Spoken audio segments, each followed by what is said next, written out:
Dragon of the Southern Tier. I'm happy to be here with you today. We're going to be starting in just one moment.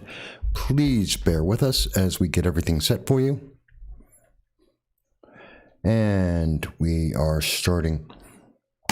Hello, everyone. I am your host, Michael Voss, Dragon of the Southern Tier. I'm happy to be here with you, and I thank you for joining us today.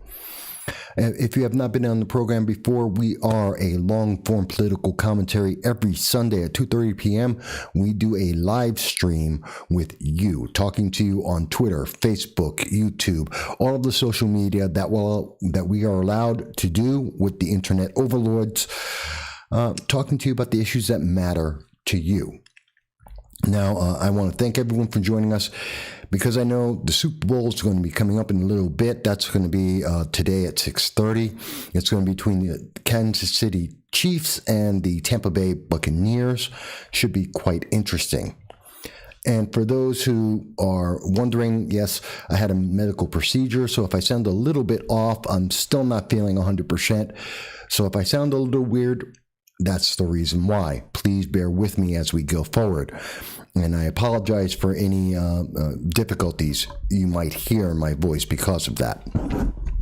That being said, let's jump right into this. And I thank you all for being here with us because we want to talk about what are the policies that are going on right now that are deeply affecting America. I mean, there's a lot of issues that are happening that no one's really talking about. What's happening in the Middle East, what's happening in D.C., the way we're seeing manipulation happening with Alexandria Ocasio-Cortez, and we're seeing movements with our Supreme Court in terms of the Fourth Amendment. These are big issues, and they are having a deep impact on us. I mean, more than just what we're seeing with whether or not we're going to get a $2,000 check or a $1,400 check from the Democrats as part of the Biden, stimulus plan. No, there's way more happening here, and it has way more impact. These are things that are going to be affecting us for the next decade, especially if we don't address them now. And we have a big problem because the Biden administration has made it so that we can't ask these questions. They have prevented us from asking that. Now, I should stop for a second, and I do want to say something to one of my associates, a friend of mine, a friend of this program, and that is Claudia Tenney.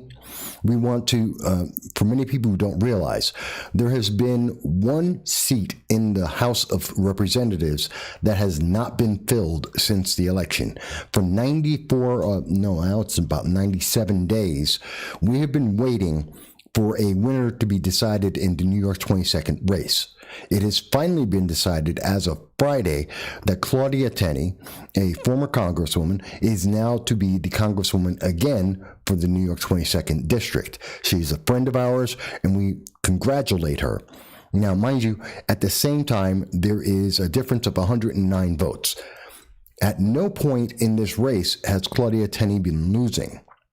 But at every step of this race, the former representative, Anthony Brindisi, who I also know, has been fighting this in courts and making every allegation he can, pulling in votes after 30 days after the election. He was finding votes in someone's drawer. This is literally what happened. Someone found 55 votes in a drawer, and they were accepted. He's recounted, and he still plans to go back, essentially denying the people of the New York 22nd District and the American public, as a member of our Congress has been denied the right to serve in Congress. Anthony Brindisi is continuing to fight to hold back, and I don't see a real reason for that besides the fact that he has no political career once he loses this race. So it's a little disturbing there, and really it's a pain because Anthony knows he's lost. And with dignity, he should accept that loss. But rather than do that, he's fighting through the courts, saying that he thinks he can win, even though in every single count that has been done, he has lost. But that's something for the courts to decide, and the courts have tried to give him every opportunity to go forward and to extend this. And we hope that it's finally over. Now, moving forward from that, let's talk about, and I want you guys to really let me know your thoughts about this. We're looking forward to hearing your comments about this. What's going on in the Biden administration? Let's start off, first of all, one of the most troubling things that we have heard about the Biden administration, besides the fact that he has been legislating through executive order instead of through Congress. He can't get everything he's been trying to do done by Congress, even though Democrats control the Congress, both in the Senate and in the House of Representatives. Even with that, he has decided to go and use executive orders as his main power, something that he has said himself on ABC News, that is the actions of a dictator. But it's only a dictator, apparently, when a Republican is doing it, and it's perfectly okay when he's doing it, which is a bit duplicitous. It's talking out both sides of his mouth when he says that. Again, my injuries stopping me from speaking properly at times. I apologize. But one of the things that's very troubling that's come out is he's not just using this means of getting around Congress. He's also, as we have seen, according to the Business Insider, that he's using the press to make sure that you don't know what's going on. He's using the mainstream media to get his agenda out and to stop anyone from questioning it. What we can see is the press can't really do its job in the briefing room because the White House is picking and choosing which questions they want. And that's not really a free press at all, according to Daily Beast, as reported by Business Insider. That's troubling, that we have a White House that not just that they're saying, say Fox News or MSNBC, that they don't think that they are reporting properly or that they're reporting with a bias. No. What we're seeing now is a president who's literally editing what the public can know, what can be asked by the news media, because they know the question ahead of time and that they can prepare a question. And as we saw last week, that the press secretary is willing to tell an absolute nonsense non-answer to the press just so that they can get through a press call because they know what the question is and they don't want to answer it. That's a problem. Roy, hello, Roy. It's good to see you. You're the first one speaking today. And Roy says, Biden panders to everyone to be elected. He's just a hypocrite. It's worse than being a hypocrite, Roy. It's worse than being a hypocrite when you're deciding what question you will and will not take as president of the United States, that you're going to know every question beforehand so that you get to decide, I don't want to talk about my foreign policy, so we're not taking any of those questions. I don't want to talk about the Fourth Amendment, so we're not going to discuss any of those questions. That's a problem. That's deception. And that is the deception of the worst kind because it's premeditated, in my opinion. And that is a problem because we know they are doing this. This isn't a question of maybe they're doing it. No, we know the White House is, in fact, editing which questions it will take, and it is prepared ahead of time to be able to give the answer to the public. That's troubling. No president should have that power. That's not what the First Amendment is for. There's a reason why the press is supposed to be the fourth part of government to help and protect the public. That's what they're there for. And they can't do that job if everything they're saying has to be approved before they can say it. That again, is a dictatorship. Very similar to the way that Biden himself said, if the president has to legislate through executive order, then he's not really a president, he's a dictator. That's Joe Biden saying that himself in October of 2020 on ABC News. So I think we should all be terrified of that. I think we should be very angry about that. It's a problem. It's a big problem. And we know that we've seen that they're also looking at this reality czar. And this has been reported by the New York Times itself. So I don't believe I'm making any exaggeration here. When the New York Times is talking about the Biden administration, the Democrats, the progressives in the Democratic Party want to have a reality police.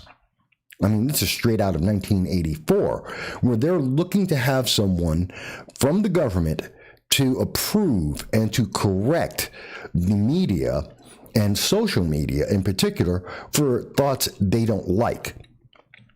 Now, we all know that right now we've got Facebook, Twitter, and Google, YouTube, that they're editing out the voices they don't like, whether they're deleting videos or they're hiding content with shadow bans or straight up deleting and forbidding people from being on their platforms. And when other alternate platforms come up, like a Parler, they have wiped them out too, just taking away their ability to be out there, trying to silence the public.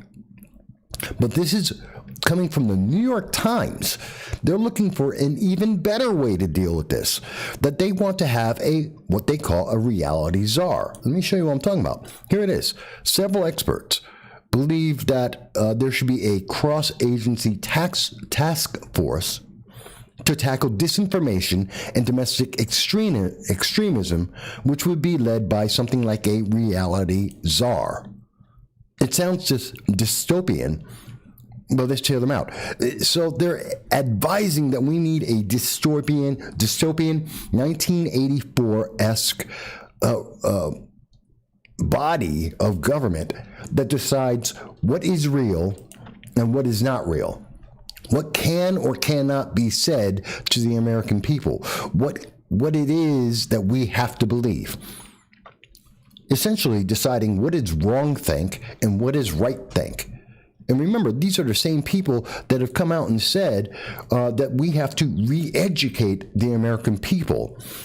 You know, that they're worried about how do you deprogram 75 million people. This is a Democrat from California talking about how he wants to deprogram American citizens. And that this isn't a conspiracy theory, that we have to get rid of anyone who disagrees, they're belligerent death cults. This is talking about other American citizens. We've seen that Alexandria Ocasio-Cortez says there are people who are radicalized right now. It's going to take a very long time to de-radicalize these people. You know, this is a problem that won't go away on January 20th. That she wants to have people go into re-education programs and camps. That they want to deprogram the American people, and at the same time, they want to put together a reality czar to decide what is disinformation and what is domestic extremism. You know what that means? That this is straight up dictatorship. This is authoritarian talk, where we're looking at people going out there and saying, oh, I don't like what you just said. So you are in trouble. We're going to punish you. Not that you've committed a crime, not that you've done anything wrong. You just did something we don't like. You've hurt our feelings. You've went against our feelings. You don't agree with our politics, so we have to punish you. You don't agree with identity, gender politics? Well, then there's something wrong with you. We have to re-educate you. We have to reprogram you. 75 million people vote the wrong way? Oh, well, then we have to re-educate them. We have to create a department of the government to go out there and to punish these people and to change the way that they're thinking, whether they want to or not, because we have power right now. That's a terrifying thought. And I understand, we want to watch football, we want to watch the Kardashians, we want to be entertained, but we're talking about people who are going to say, well, you can't watch that entertainment because you don't think right. You can't get that job. You can't get that stimulus plan, even though we won't let you go to work. You're going to be punished in how you live, where you live, what you get to do. All because you have an opinion that doesn't, I mean, think of it as an example. I'm a black man. I'm a black Puerto Rican.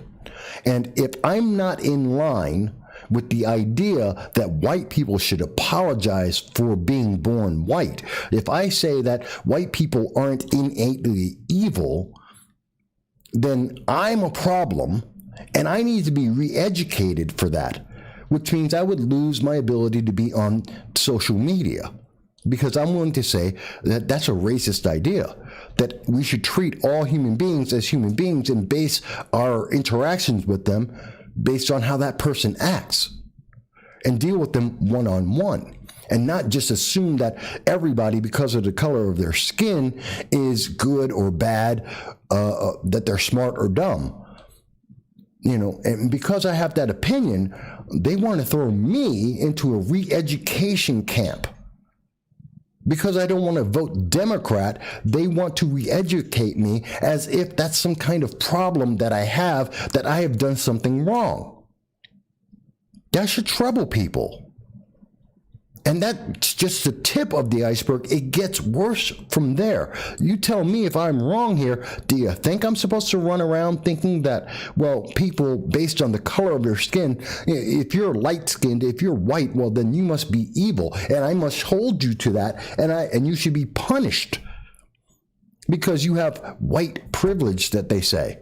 So, and if I don't agree with that, if I don't believe there's a white privilege, if I don't believe that I am so inferior that I need the government to step in and to correct my life and to take away from other people to give to me, if I don't agree with that, then I have a problem, and I have to be taught how to take away from other Americans based on the color of their skin because somebody in the government said so.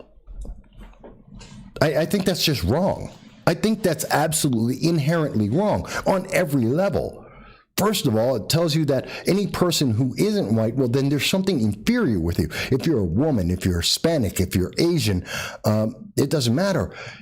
There's something lesser about you because you don't have the ability to compete without the government and all the full power and weight of the government behind them saying, no, those white people are inherently evil. They inherently have too much. Let's take away what they have to give to you because you have no ability to get it on your own.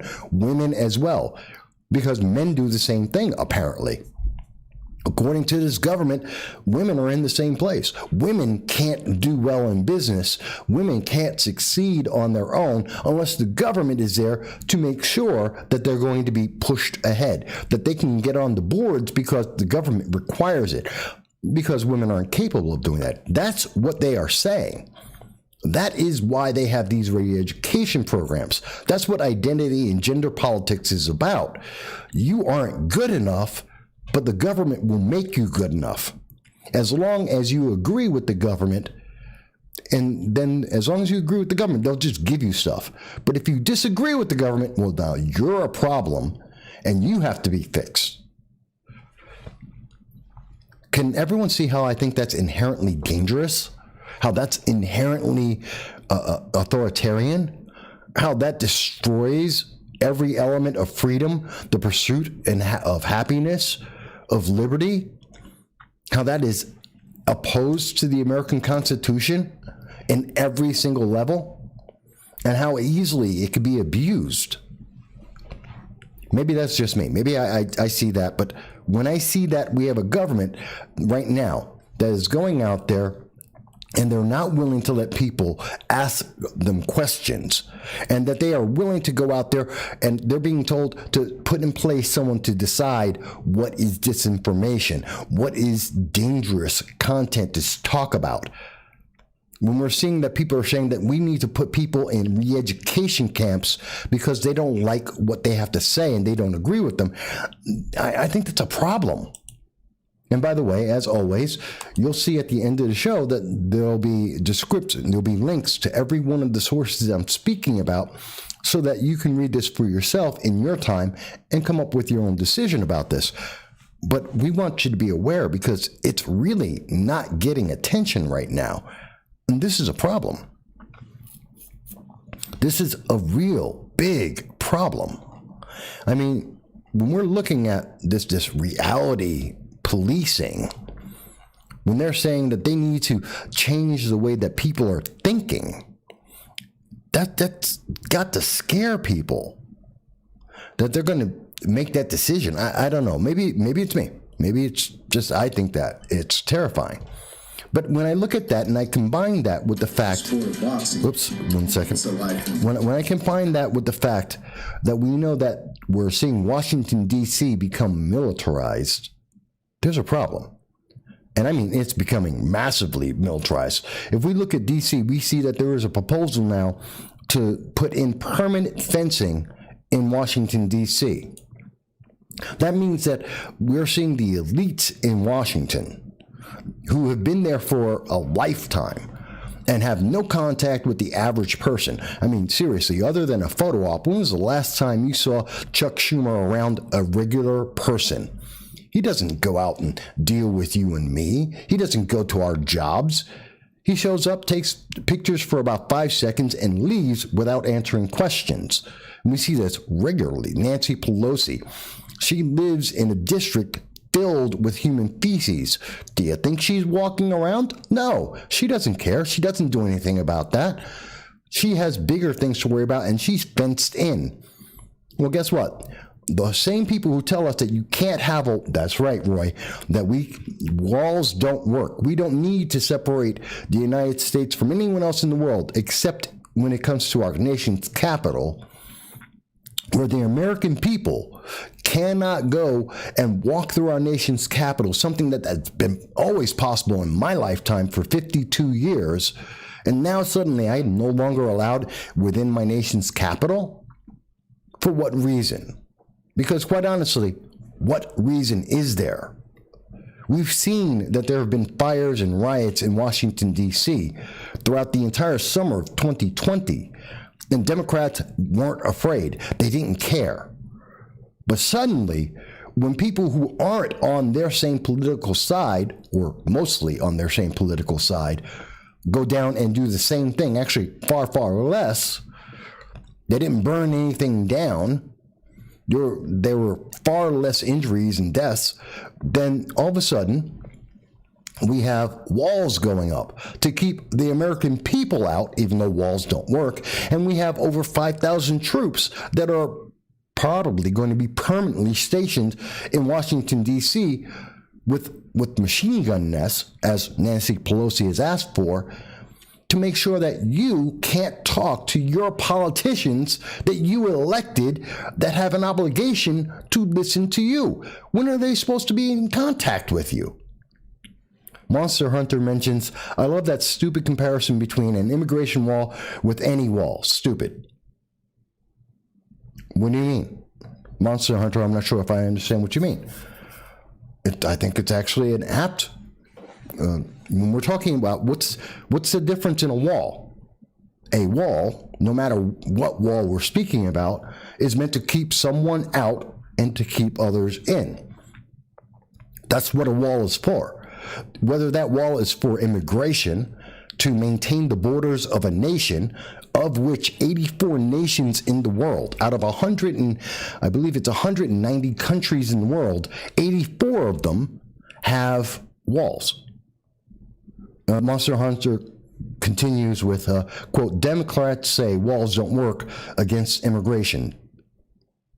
Well, yes, that they do say that. And they're wrong. Because they do work. And that's why they have a wall around the Capitol. In the same way that the wall would prevent or slow down people coming into the United States illegally, and I say this not only for the southern border, but I also mean the northern border as well, that we need to have these walls. We need to protect our borders and our sovereignty, and that's why we see them doing it in D.C. Now, I'm troubled by this, not just because we're closing off our government and that we have military there to prevent the American people from seeing what's going on, from speaking to our politicians, from observing our government in action, something that has never happened before other than the War of 1812 when Washington, D.C. was burnt to the ground by the British. Other than an active war, we have never had, and of course, let me correct myself, also the Civil War. So other than the War of 1812 and the Civil War, we have never had Washington, D.C. separated from the American people. We have never had our government hidden from us by force. And a wall is force. American troops who are armed is force. And by the way, if you wondered, this isn't cheap either. This is costing us roughly $530 per Guard member, which is about $2.65 million per day. That's for 5,000 members of the Guard. That doesn't include an additional 5,000 members of law enforcement, the Metro Police for D.C.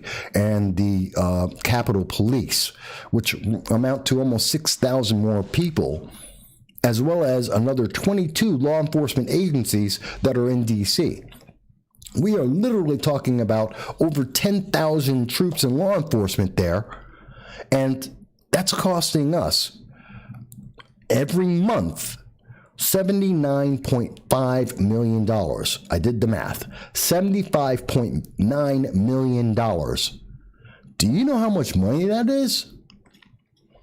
Think about it. That's 7,900 individuals in America or families in America that are getting a $1,000 check every month. That's huge.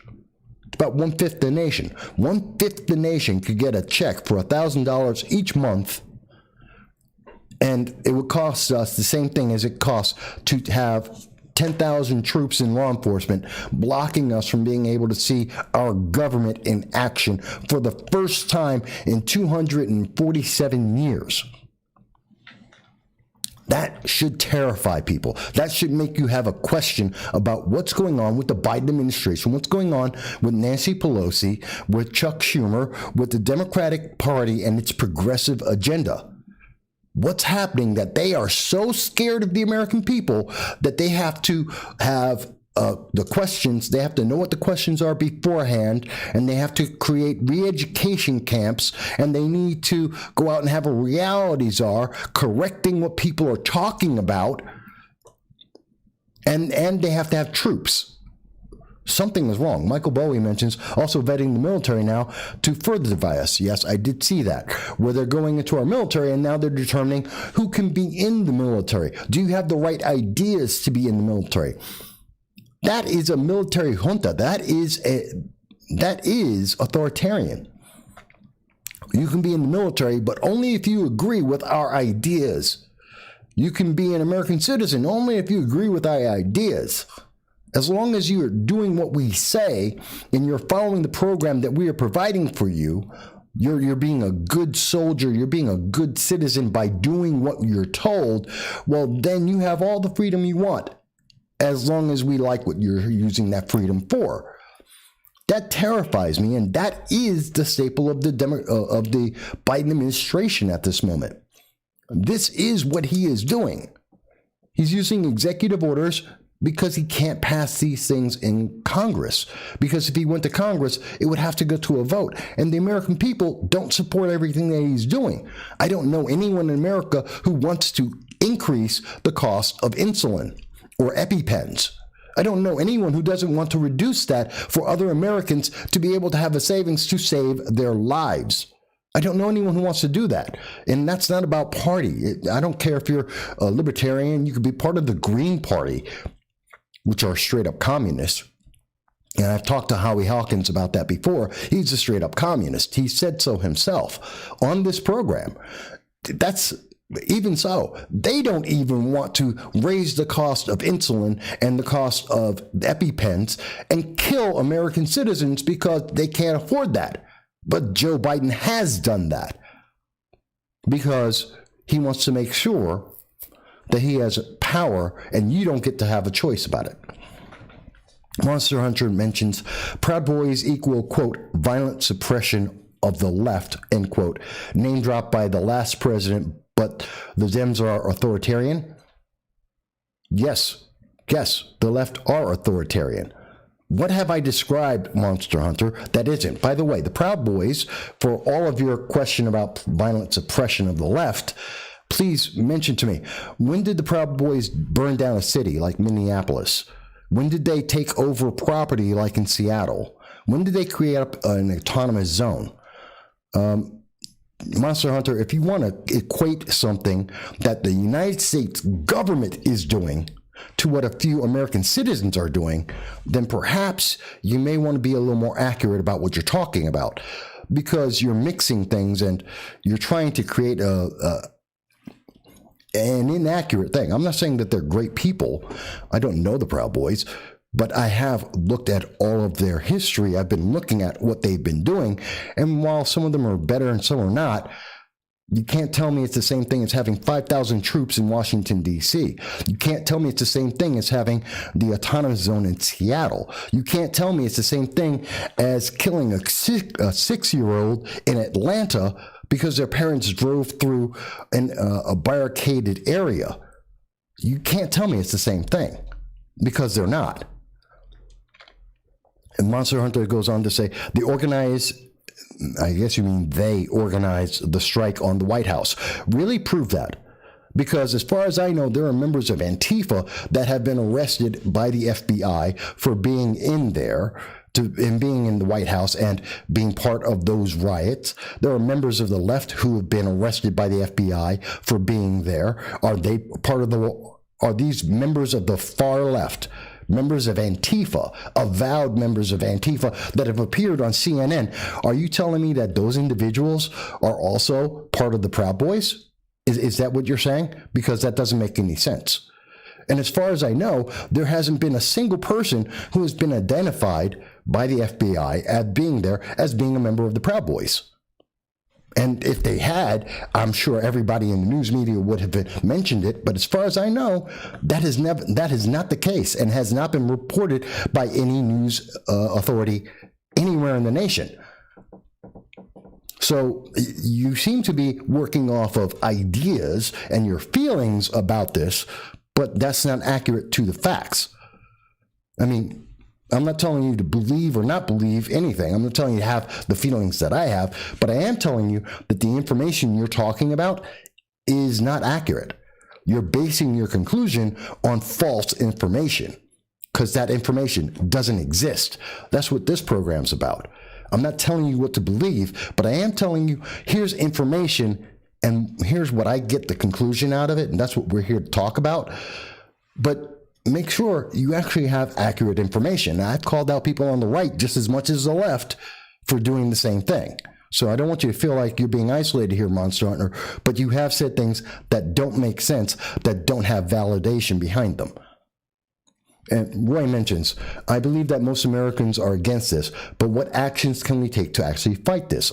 That's a great question, Roy. And the answer is, we, one, speak out like we are right now, and that we speak with others, and we make sure people get to see that, because we are not alone, and we are the government. We are the power of the government. We also need to write in and call up our elected officials and tell them and remind them their oath of office is an obligation to us.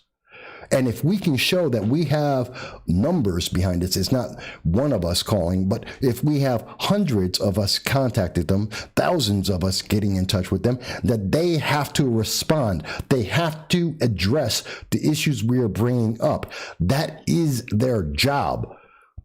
Not for Nancy Pelosi to tell us what we're going to do, but for us to tell her, this is what American citizens want. You have to do that. That is our right and her obligation. She doesn't get to decide. We do. But over the last 4 or 5 decades, we've let that go. Because we can't talk about politics, because politics is tough, because I don't follow politics. Well, yes, you should, because politics decides everything that's going to happen in your life. It decides whether or not you get to have a TV. It decides what's on your TV. It decides how much you get paid to afford that TV or that cable service or that internet. It affects everything in our lives. And the more power we give to the government, and take away from ourselves, the less choice you get to have on what's going to be on that TV or whether you can afford that service and what you can do with it. We need to send in letters, which I have done, and I do recommend it. We need to have conversations like we are right now, and we need to make sure that they are aware of it. And I tell you right now, I know local politicians, I know members of Congress on the left and on the right, and individuals in Washington, D.C. on the left and the right, and I know for a fact they watch this program from time to time. They have their staff watch these programs from time to time to see what is happening, to see what people are saying about this. Not that they won't show themselves, they'll contact me personally and tell me after the fact, but they are watching, they are listening. And when people call them out and say, hey, this is what I'm interested in, they will react, but they won't do it unless people come to them. So that's the thing we can do about it. Now, Mavis asked Monster Hunter also for proof. Okay. Monster Hunter's answer is they did. His proof about what happened in January 6th at the White House, the riots at the White House, is they did. Well, great. And my answer to that is they didn't. It's just as valid. Matter of fact, my answer is more valid because I can say, hey, there is no news media agency that supports your point of view. So my position is more valid than yours, if you want to play it like that, which is saying nothing. Let's have a conversation, but let's have an honest conversation. You want to make an allegation, give me something to believe you with. Seriously. Roy mentions, I don't feel like our politicians listen to us. It's very different here than when I was in Texas. Absolutely, because New York is a bluer than blue state. And Andrew Cuomo believes he's an emperor, and he doesn't like to listen to anybody. But then again, look at what we have. We have one party that runs all of New York State. It's a Democratic, if not progressive, government in New York State. And who's really challenging them? When did you hear in the news media here? I'll give you an example. WMBF. It's a local talk radio station here in the southern tier of New York. It is the only talk radio station in the southern tier, which gives him a monopoly right there. And in that program, one of the broadcasters, Bob Joseph, is a left-leaning individual, and he cuts off people on the right whenever they say something he doesn't like. There's your problem. So you have a choice. You can support that, and if you continue to support his channel and support him with that, then you're going to get more of that, and that's what's happening in our government.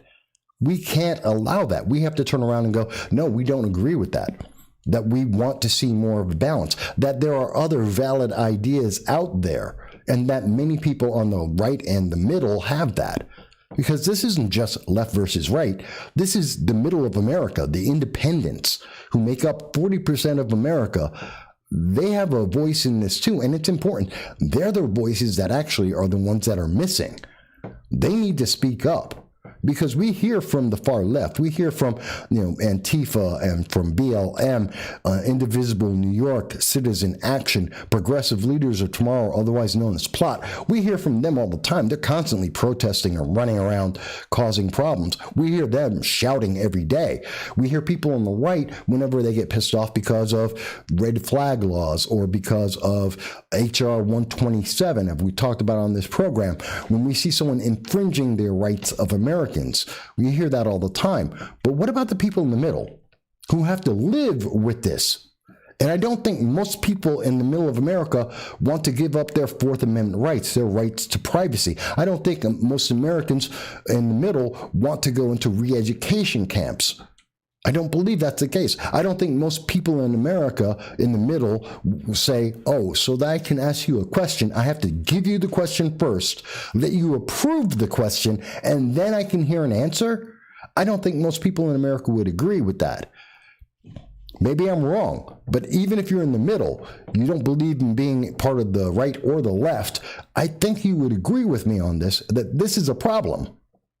That you have to be told that you need to be re-educated if you don't believe that in identity gender politics, that if you don't agree that a trans woman should be allowed or shouldn't be allowed to compete against genetic women and in sports, if that's not unfair, or that they should be in the same locker rooms, well, then you're going to have a problem, because right now they're telling you can't speak about that and that you need a re-education because you may think that.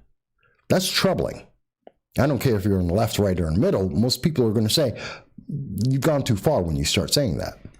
But let me get back to some comments, because Monster Hunter says, okay, if I can't share links here, just look up Wall Street Journal, Proud Boys, key instigators on Capitol riot.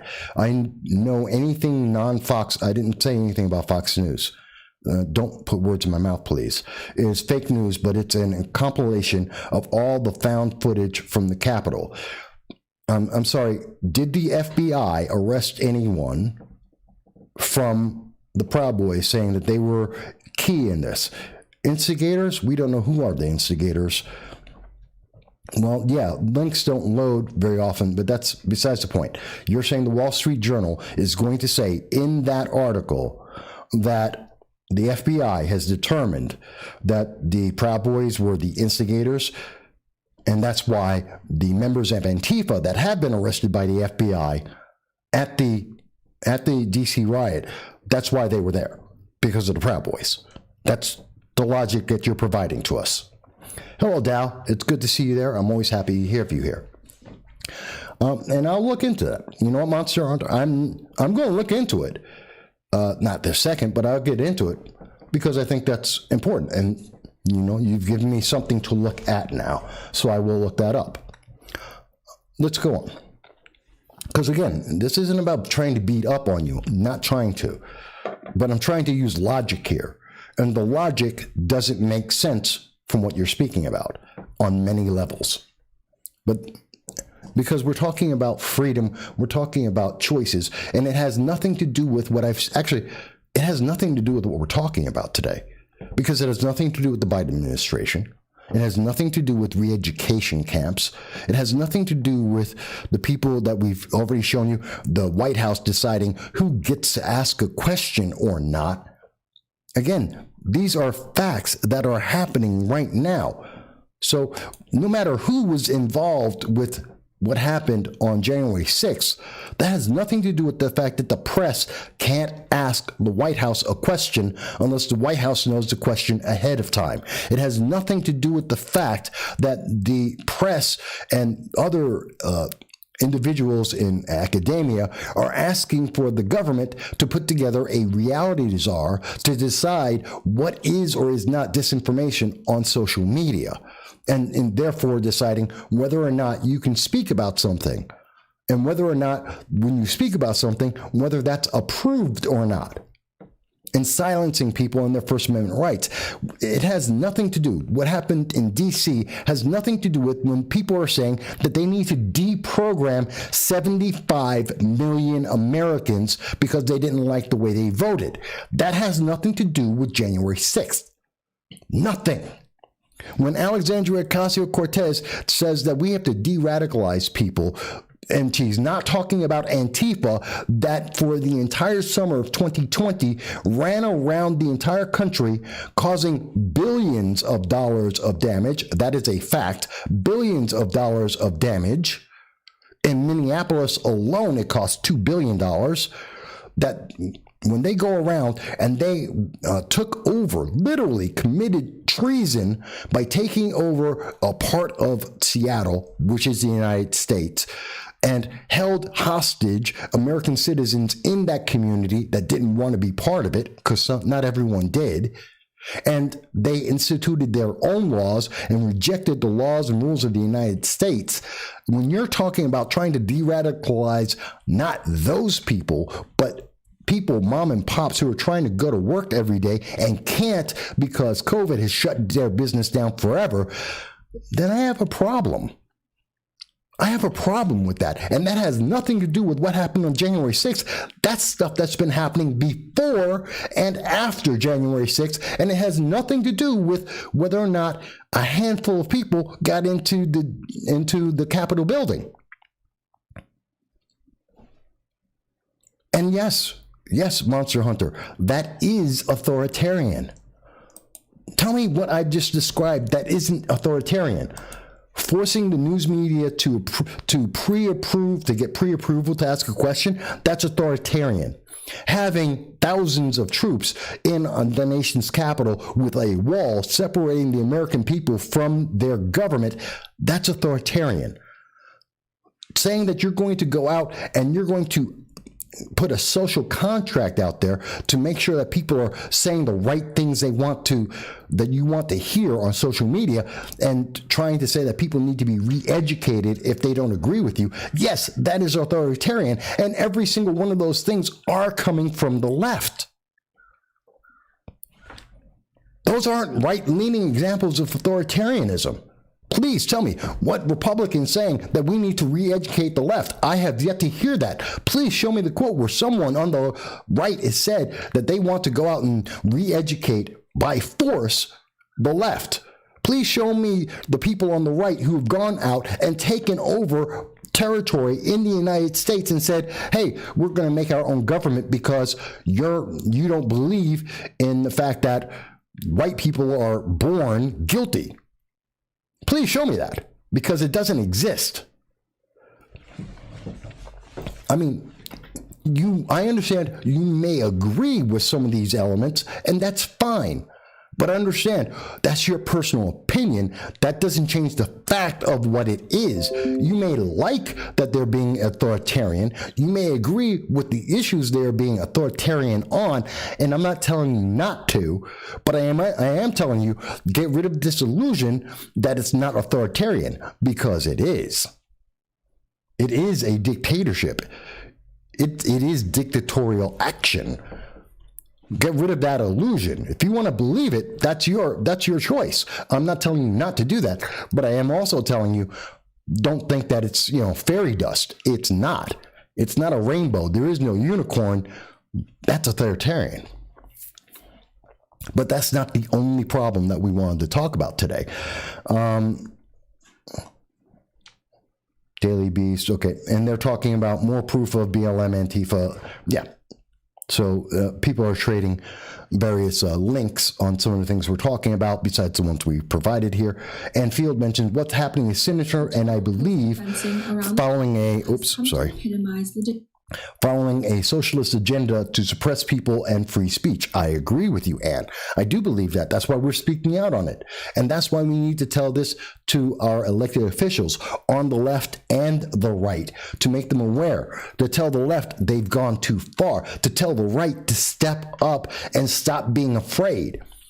I mean, what happened on January 6th? Because people like Monster Hunter, and I'm not picking on you, Monster Hunter. Let me say instead, people like Alexandria Ocasio-Cortez, individuals like progressives, because they have come out and said, oh my God, you know what? Some of those people who did this on January 6th, they're on the right, so they're evil. Everyone on the right is evil, therefore. Anyone who agrees with President Trump, they must be evil too. You're all evil people, and we have to get a list of your names, and we have to punish you without any crime being done by the majority of people in America, and we have to re-educate you.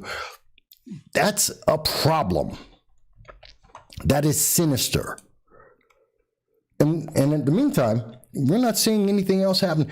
Has anyone talked about what's going on with the Biden foreign policy administration? Because I want to talk to you about that. I think it's absolutely important. And I'm not talking just about, as Nikki Haley brought up, about what's going on with the Uyghurs in China, which is a genocide. And that's important. And we should be addressing that, and we should be taking that on, but we're not.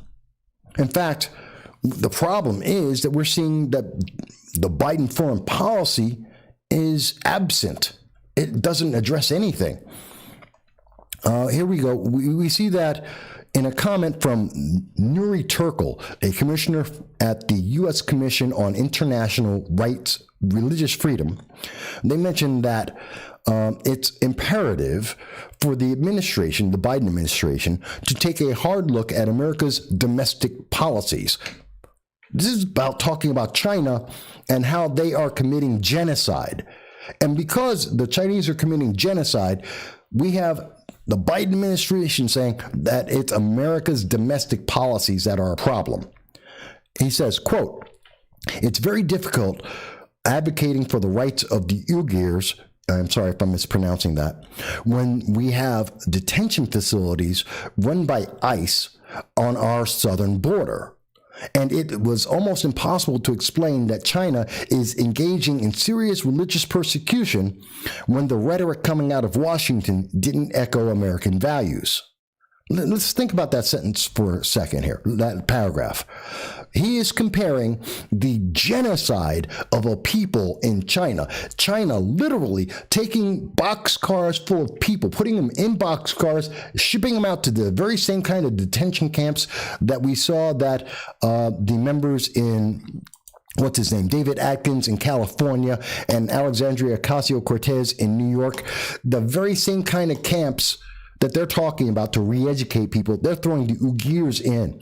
And they're saying that we can't say anything about this, the United States, because we have immigration agents, just like every other nation in the world, that are there to enforce our immigration laws that say if you enter the United States without permission, you've committed a crime. And we're going to send you back to your nation. We're not going to kill you. We're not going to throw you in prison for the rest of your life. We're not going to take anything away from you. In fact, most of these people who come and get caught, we're going to treat them better. We give them better accommodations than their home country. We make sure they're in better health so that they can survive the trip back to their home nation. We give them better accommodations to get back home than they had coming up here. How many of these people in these 15,000 person caravans have you seen crossing a desert with no water, no food, that die on a regular basis doing so?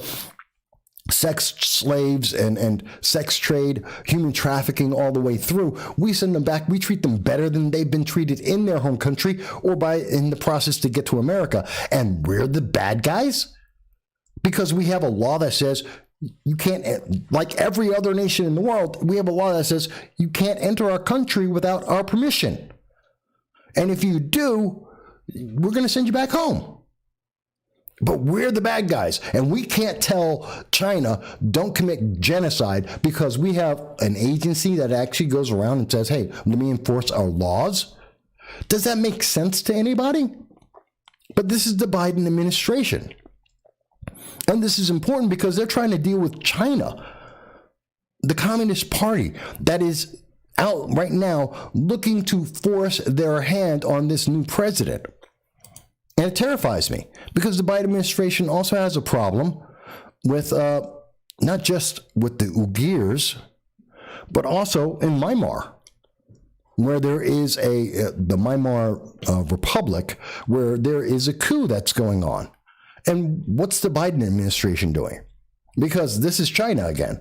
China supports the people, the military junta who took over in Myanmar. And it's very much critical how we're going to see the Biden administration deal with that, because that's dealing with China. And if we don't do something, China wins. China will take that as a very positive position for them, knowing that they can push the Biden administration around. This is troubling. And you haven't really heard anyone talking about this. You know where you have to go to hear about this? You have to go to England with The Guardian. You have to go to the other organization I was looking at. This is Foreign Policy,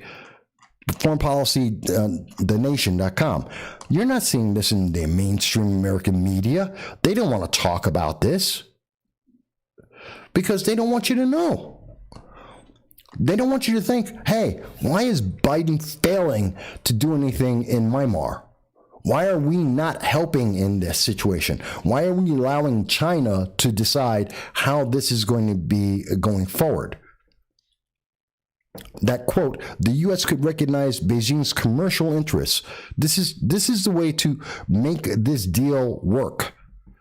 is to recognize Beijing's commercial interests in exchange for China's support for forcing Myanmar into humanely resolving its Rohingya crisis and entrenching the power of pro-Beijing democratic forces in the country. That's a suggestion now coming out of some of the news media, that we give into China, that we give China a stronghold in that nation, and we give them the ability to have a control over how they're going to decide their civil conflict, and America's just going to sit back and say, yeah, well, just be nice to us. This is the Biden administration ideology. This is a problem. They're going to just roll over. Okay, so let me get back to some comments here. Mavis mentioned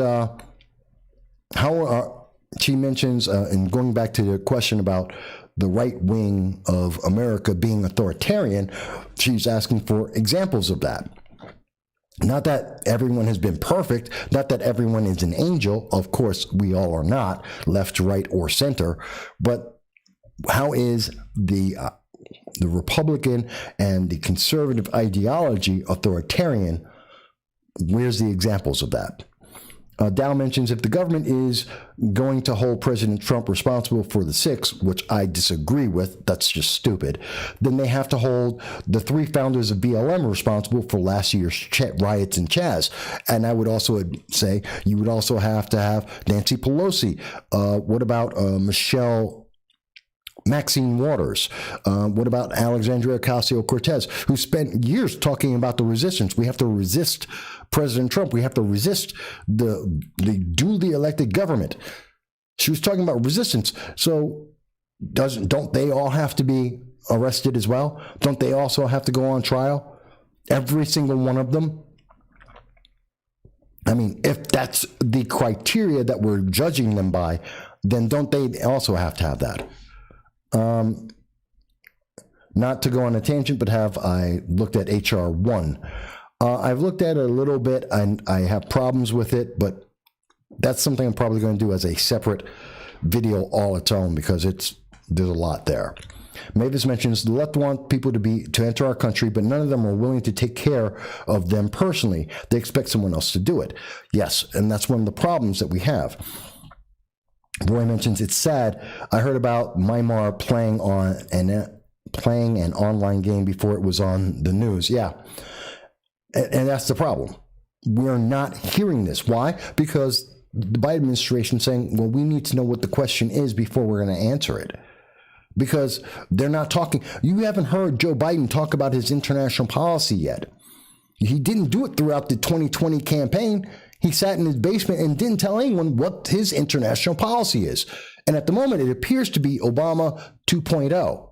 As I'm about to explain in the Middle East, which is a complete mess and is actually worse. It's about to gear up American troops to go back into active fighting. That we're going to have a worse position with China and with many places around the world, based on what we can see, appears to be the Biden administration ideology. Basically, he's just going to bend over and let everyone in the Middle East do whatever they want. He's going to hold back because America, as we saw, that their agents, this is Nuri Turkel, as Nuri Turkel for the United States under the Biden administration said, America can't say anything because America has domestic policies that they don't like, that are too centrist or on the right. They're not progressive enough. And therefore, they can't tell anyone else in the world, oh, don't do that. Don't go out and have that murder spree, that genocide. We can't say that because, well, we're America. And what that has to do with China committing a genocide, or Yemen and its internal conflicts, its civil war based on religion, I don't understand how that applies. Maybe I'm just not getting it. Mary mentions that Kamala Harris encouraging the riots with BLM. That's right, she did as well. There's another one that needs to be brought up on charges. I mean, if that's the standard that we're saying, because each of these individuals, Kamala Harris, Jerry Nadler, Nancy Pelosi, Alexandria Ocasio-Cortez, Maxine Waters, they've all said incendiary things that have been beneficial to the riots that we saw throughout America that literally led to over 30 people dying. Then they have to be put up on charges too, don't they? If that's the rule, and please, that's one of the things we need to have. We need a rule set where everyone's playing on the same set of rules. Not this, well, we're going to treat these people because they're on the left one way and we're going to treat people on the right. When we saw Antifa in November, in October, when they were in all through the summer, when they were down in D.C. having riots and they burned down buildings, I didn't see the National Guard come out and put up a permanent barrier and had 25,000 troops running around isolating Washington, D.C. That never happened. But we're seeing it happen now. So something's changed. There's different rules. Because a handful, and remember, the saying was back during the summer, well, it's a handful of people in the Antifa BLM. They're mostly peaceful. They're like 90% peaceful. Well, I can say that the same thing for the right. You want to pick out the Proud Boys? Fantastic, but even with the Proud Boys events are mostly peaceful in the same amount, if not far in excess, far more peaceful than when Antifa and BLM throughout their history. And so why are we treating the right different than the left? Why do we have different rules? Why is it that Alexandria Ocasio-Cortez can promote the far left and socialism, and yet for me being a black conservative, I'm on a different set of rules? Why? Why do we have these different rules? Why do we have this different attitude about it? Why do we see the Biden administration considering having reality police to control what I'm saying as I'm showing you sources and information from around the world and making my own conclusions on that, and Alexandria Ocasio-Cortez is telling you her moral beliefs, her feelings, which she thinks is more important than facts. And she said that on 60 Minutes herself, that facts are not as important to her as it is feelings. So she's willing to say anything as long as she feels good about it. And I'm only speaking about what I can factually bring up in front of you. But yet I need to be re-educated, and she's okay. When you see when America's saying that someone who's just working off of feelings, someone who's manipulating your emotions is okay, and someone who's making a conclusion based on facts is not, we have a problem. And that problem is far, far bigger than what political side I or she is on. I truly believe that. Let me get back to some of the comments here. Dow agrees the democratic logic on convictions sets a very authoritarian framework that, equally applied, would be weaponized to purge undesirables, and that's my point. It is being weaponized. We are living through the weaponization of American politics, and we are seeing policies being put forth that are literally they're meant to subjugate people. And that is a problem. You don't have to like it. You don't have to tell me, Mike, this makes me feel good. That's not what I'm here for. And that doesn't change anything. That is what we are seeing. So Monster Hunter also mentions, man, you guys are so willing to ignore the fact this is Trump's second. I don't care. The second impeachment. Who cares? President Trump is no longer president at this moment.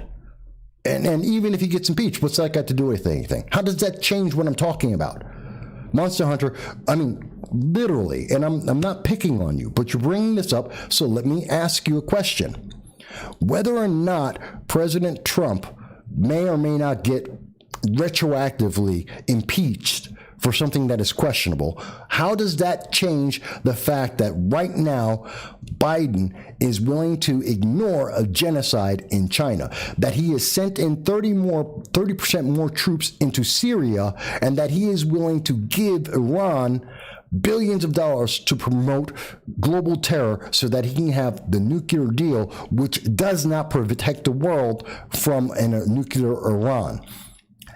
tell me whether or not President Trump gets impeached retroactively. How does that change the fact that the Biden administration is demanding that the press has to give them the questions first before they will be even selected, if they get selected, to be answered? Tell me how whatever happens to President Trump has anything to do with the call by progressives to say, hey, we need re-education camps for 75 million Americans. How do those two things have anything to do with each other? Because they don't. They're two entirely separate things. I don't care. Stop talking to me about Trump. I don't care. He's not president. I'm not talking about what he did. I'm talking about this is what the Biden administration is doing within its first 2 weeks. This is what's happening to our country right now.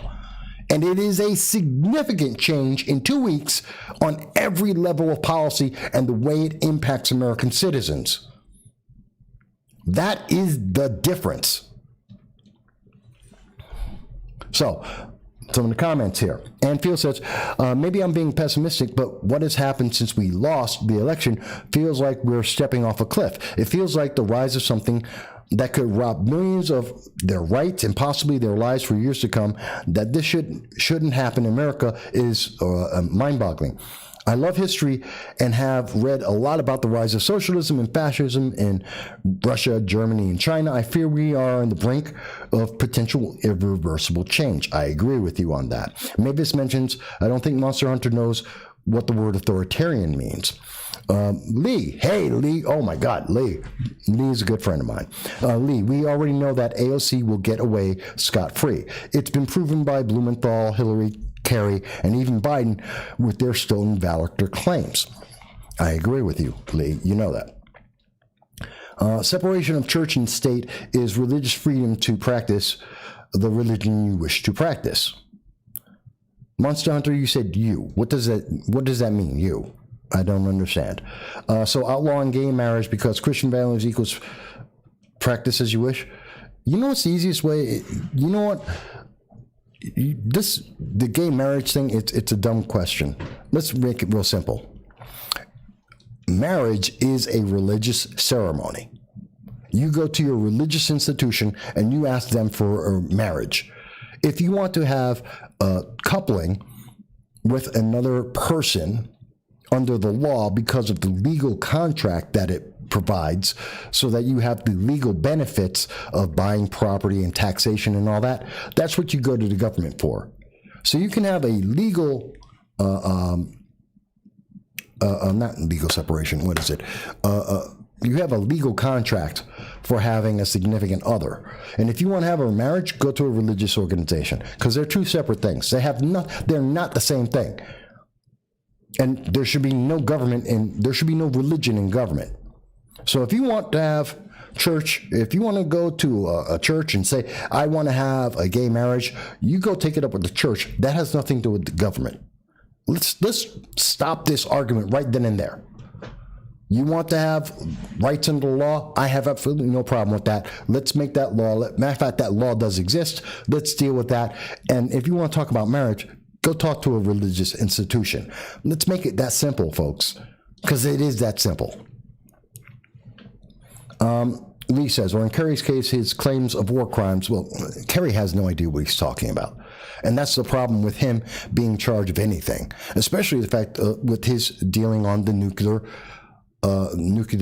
Iran nuclear deal, where we gave $450 billion to the global leader of terror, and he himself mentioned under Obama's administration, as he was Secretary of State, and said to the American people and the world, yeah, they're going to use some of that money for global terror.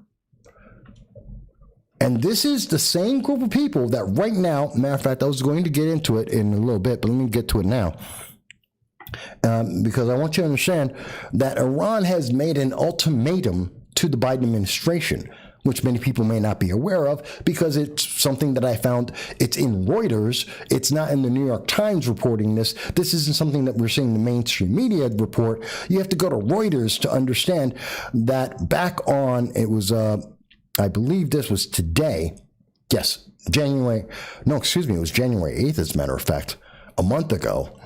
that Iran came out and said that after verifying whether all sanctions from the United States against Iran, once they have been verified as having been lifted correctly, we will return to full compliance. That's Iran. And it is irreversible and final decision that all Iranian officials have consensus over this, that they will not abide by the Iran deal that Biden wants until America first gives them the money they need to conduct global terror. And so far, the Biden administration has not made any decision on this yet. But they want to have the Iran nuclear deal back in place. But that means they have to give billions of dollars to the world-leading global terrorist. Does this make sense to anyone? And by the way, this does not stop Iran from building up ballistic missiles which are capable of reaching the United States and killing American citizens. That's the deal. The deal is we're going to give them money so that they can build missiles to be able to reach America, which they can't do right now, and be able to go out and fund global terror, which they can't do right now. And we're going to do all this because they're going to say, we promise not to make a nuclear weapon that we're capable of making anyway. And that's supposed to make the world safe? That's supposed to make everyone be able to sleep at night, knowing that Iran is in Syria, they're in Yemen, that they're trying to take over the Middle East, that they still continuously, even with the deal, say, hey, death to America. We want to kill all Americans, whether you're on the left or on the right. The fact that you're an American alone is good enough to have you eliminated from the face of the earth. That is their ultimate goal. And we're supposed to believe that giving them more money is going to make us safer, even though they have never changed their opinion and still say, yes, give us the money, we won't make a nuke, we'll just find another way to kill you. That is literally what the Ayatollah of Iran has said. Oh, we just won't use a nuke, we'll kill you a different way. Give us the money so we can do some global terror. I don't understand that logic. I do not understand that logic, and we see Iran saying that, as I just showed you out of Reuters. This should terrify people. It's not the first time that they're saying it. And we are backing down. And I'm going to get to the comments in 1 second, but we are backing down because you can look at, and this is coming out of The Guardian. Again, we have to go overseas.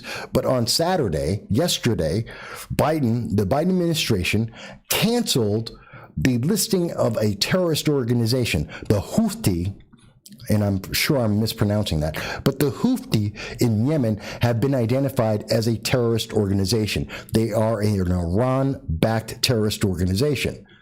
And out of a hope to make better deals with Iran, we have removed the terror rating designation of the Houthis to allow them to continue to commit terrorist acts in Yemen. Now, I understand. A lot of people say, well, Mike, that's Yemen. Why is America involved in that anyway? That's a great question, and we can have that discussion. The fact is, though, we are involved in Yemen. We've been involved in Yemen since Obama started dropping drones over Yemen and blowing up Yemeni people. So it's not a question of, was it Trump? No, we've been doing this since the early days of the Obama administration with Joe Biden. We've been dropping bombs on that country for a long time. So we're involved in this. And we know that the main terrorist group, the Houthi, are backed by Iran. You know, that same group that we keep giving them money, and this is what they spend it on, the Houthi in Yemen. And that we, under Trump, we said, okay, we're going to cut off the money that we are giving to the government of Yemen, and we're going to keep it with the aid groups, you know, people feeding the Yemeni people. And Biden said, no, you know what? No, we're not going to do that. They're not terrorists. We're going to let them go. I know someone's going to say, Mike, you're joking, you're kidding. That's not true. Here it goes. The State Department stressed the action did not reflect the U.S. view of Houthis and their, quote, reprehensible conduct. Our action is due entirely to the humanitarian consequences of this last-minute designation from the prior administration, which the United Nations and humanitarian organizations have since made clear would accelerate the world's worst humanitarian crisis. So it is a fact that even though the humanitarian aid was still going out to Yemen, we see that the Biden administration has completely changed its opinion, decided, nope, we're going to fund this nation. We're going to allow this terrorist organization to work and operate fully just because, Trump said no. That's stupid. That's a stupid reason for allowing anyone to die in the world. Because you didn't like the guy who had the job before you? That's just dumb. Let me go back to some of the comments here. I want to catch back up.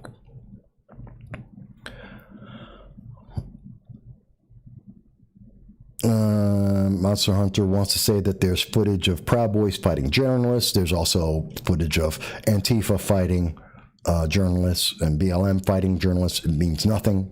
That's a non-answer. Lee mentions that as for the Middle East, it's getting worse, as proven by the Kurds sending Peshmerga to Erbil due to the reawakening of ISIS. I know. And that's what I was saying. We've added 30% more troops into Syria because of our failure in the Middle East, that we've literally turned around our entire Middle East policy. Yemen is one example of that. The fact that we're in negotiations with Iran right now to restart the nuclear deal is another aspect of that. What we're doing in Syria is yet another part of that. This is a problem. And he goes on to mention, not to mention the fact that I know for certain that our forward operating bases have caught scouts reconnoitering them on multiple occasions. Well, the reason for that is, at this moment with a new administration, everyone's picking them. That's why we're seeing China's acting very boldly right now. We see Iran is moving forward right now. North Korea is making claims and threats right now. They're stepping up because we have a brand new president who in the first 2 weeks has completely changed the entire outlook of the United States and has taken a rearward position where the United States leads nothing, like the Obama administration, where we are secondary, and we're so busy apologizing for being the United States that we actually don't do anything to help the world. We let the rest of the world do whatever they want, and we apologize and give them money because we're America and we're so bad. That was the Obama foreign policy, and that's the Biden foreign policy. To just, we're very sorry, we're Americans, we apologize, and here's a bunch of money. Are we nice guys now? I mean, that's the essence of the Biden policy, it appears. And that's just dumb. That's not going to make any American safer. It didn't under Obama. It's not going to going forward. Dow mentions that Kerry has a knack for always being wrong. His philosophy about the Middle East relations were a huge catalyst for the continuation of unrest in the region. Well, he's not the only one. Anthony Blinken, who is in charge of the Middle East policy under Biden, was involved with the Middle East policy under Obama. And he has already admitted on, I believe it was ABC News in May of 2020, that the Obama administration policy was a complete failure. He's already admitted that. And yet we're doing that exact same policy all over again.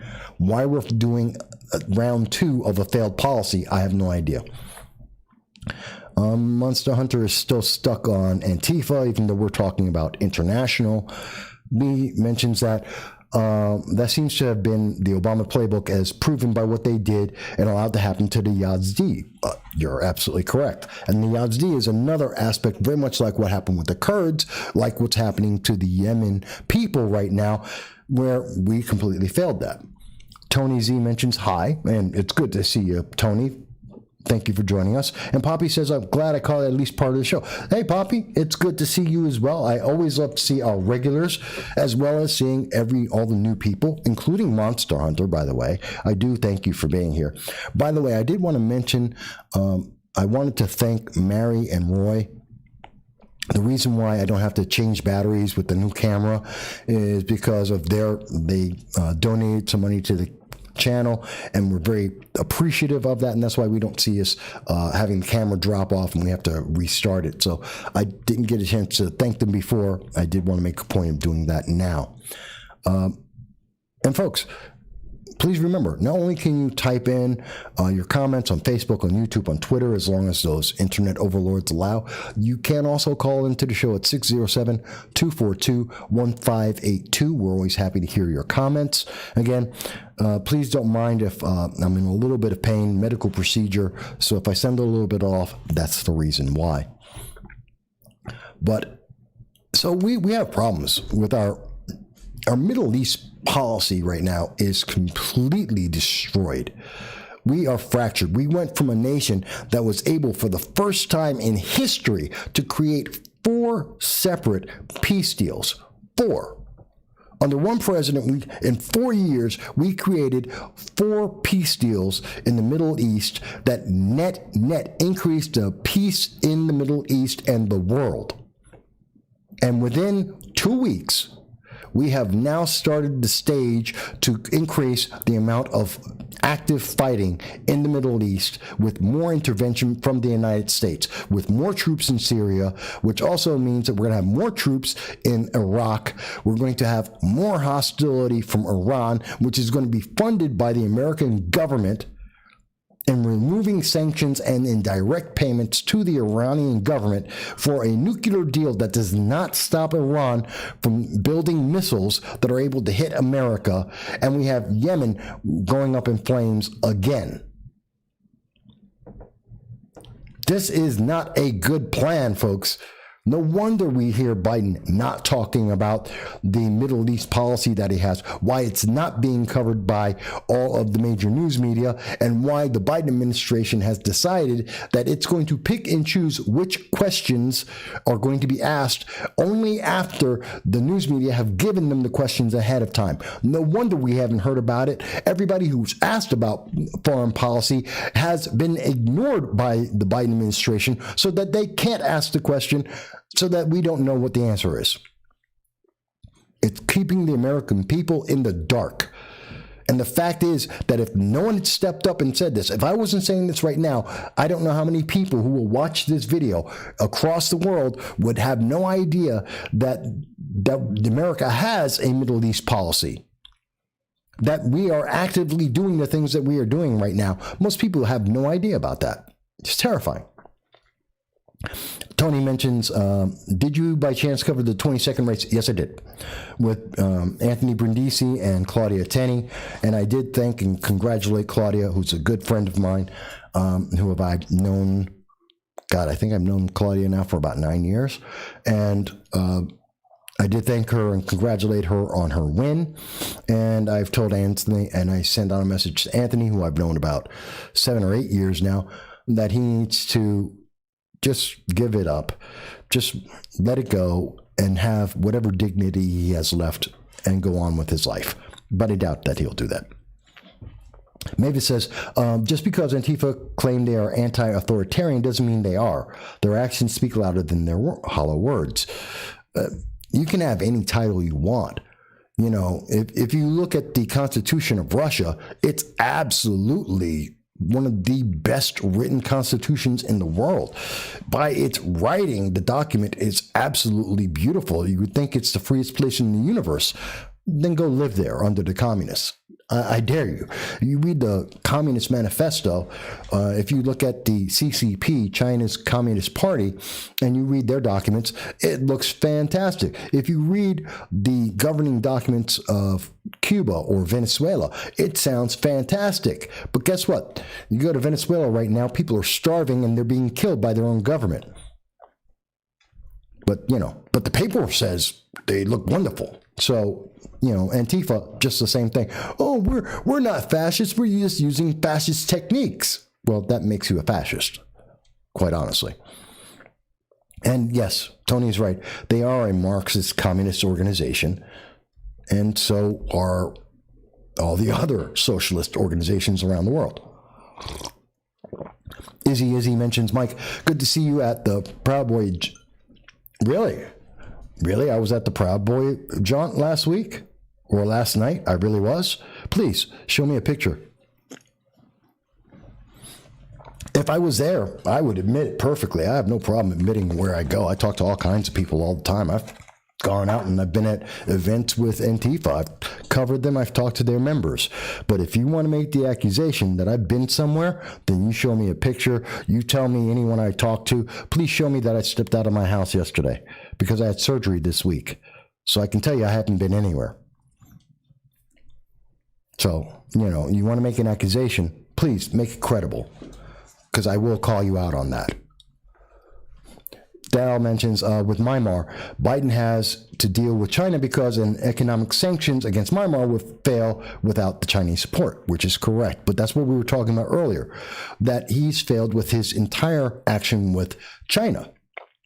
And we need him to take a position besides sitting back and saying, China, do what you want. I don't care about King Kong and Godzilla.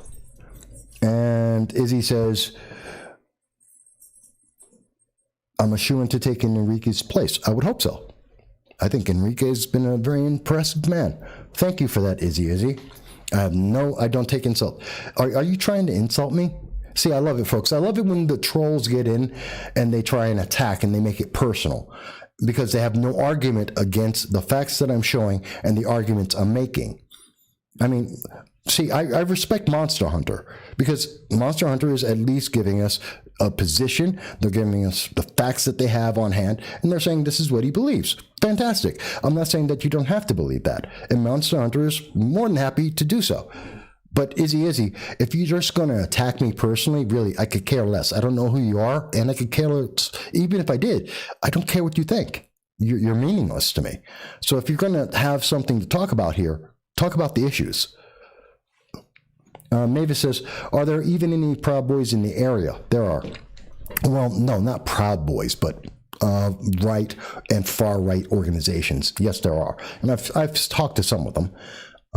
They're not necessarily racist like many people would like to say, but they have very strong constitutional views. Dow mentions how Biden deals with China does not mean appeasement. But that is how Biden's dealing with China. That is how he's dealing with every nation in the world at this moment. He has been appeasing every nation.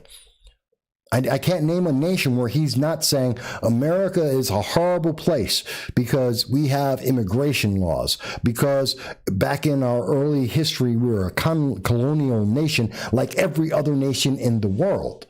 And because of that, and because we're the greatest nation in the world at this time, we're the bad guys. I don't know any part of the international policy that Biden has that doesn't say that. And that's just the same thing that Obama said. The only thing that Biden isn't doing yet is running around the rest of the world, bowing in front of the leaders of the rest of the world, saying, America's a terrible place. I'm really sorry for that. That's the only thing he hasn't done yet that Obama has done, but he's doing everything else.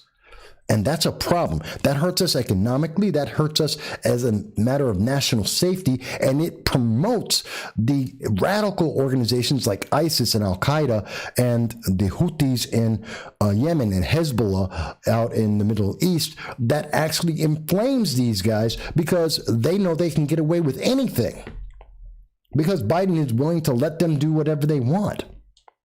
That is a problem. Tony mentions, I didn't think the Proud Boys were in Broome. Again, not the Proud Boys. There are various militia groups. There are people who are on the far right, but not the Proud Boys. But there are right-leaning organizations. And Monster Hunter, you're wrong. The Back the Blue demonstrations generally were because of the actions of the far left. I've been at many of those events, It's the left. I can show you the YouTube event that I had that was live streamed where the left came at us. There's also the comments from the Democratic Socialists of America in Ithaca when they attacked a bunch of Trump supporters just because the Trump supporters were standing out in public. So don't tell me that the left is some kind of angels. They're not.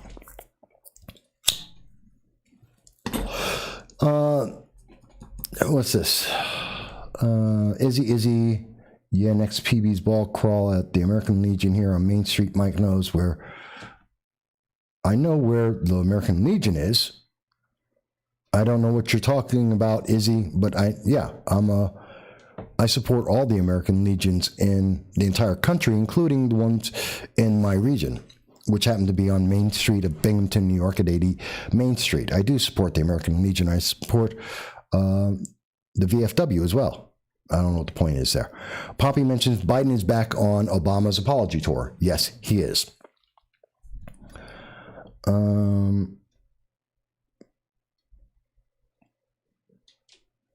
Oh, now they're calling me milkshake. If that were only the worst thing I've ever heard or been called by the left. Always from the left. You know, I always find it interesting that the worst things I've ever been called have come from the most progressive people who say that you can't gender and identity politics. All those supporters have the worst things. I have met literal neo-Nazis. I have met absolute members of the KKK in my life, and they have not said things as mean or as aggressive as a bunch of people from Antifa and the far left. It's just the most amazing thing. These people who are supposedly sensitive to racial issues are the biggest racists I've ever met in my life.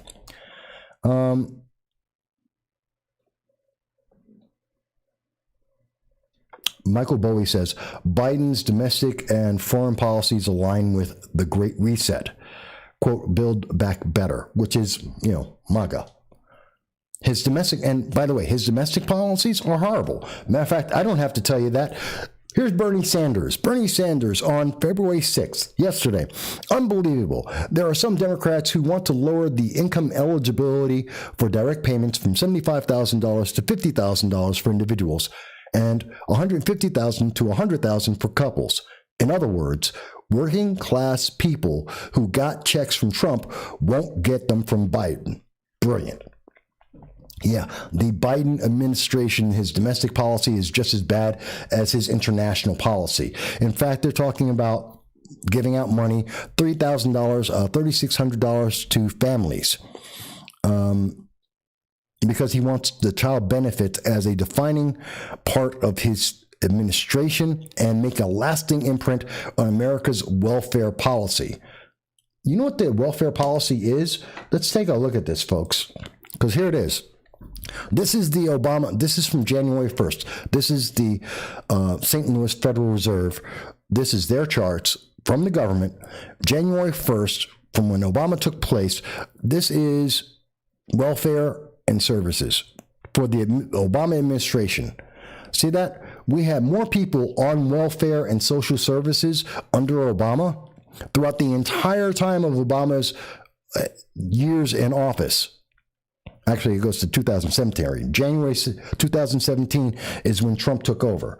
So you had an increase of roughly almost 40 million. It was 41 million, excuse me.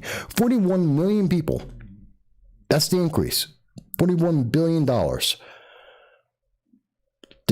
Trump administration was pretty much flat line. That tells you a lot. They're not helping people out of poverty. They've been doing horrible. How many trillions of dollars has been spent on the war on poverty? Democrats aren't trying to get people out of poverty. They're trying to make them stay in poverty and be beholden to Democrats. So, let me catch up on comments again. Sorry, Biden doesn't have a policy. Biden can't. Poppy mentions that Biden can't even remember what he said yesterday, which I agree with. Dow mentions, I agree with you, Mike. Biden has been shown to be very willing to appease. I'm just indicating that he could choose to not be. I wish that he would. There are many leaders around the world, many organizations around the world that are saying we need to be stronger against China and against the Middle East. We have seen as a fact, strong leaders in America make the Middle East and China and the more aggressive factors in the world like North Korea and Cuba, that they calm down with strong leaders in America who are willing to take a strong position.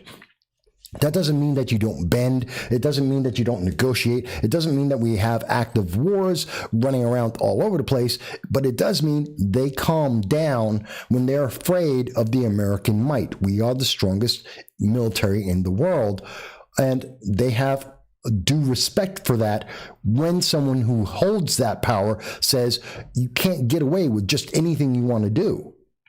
That's not what Biden's doing. No one respects him. You wouldn't see, watch, you'll see what I mean.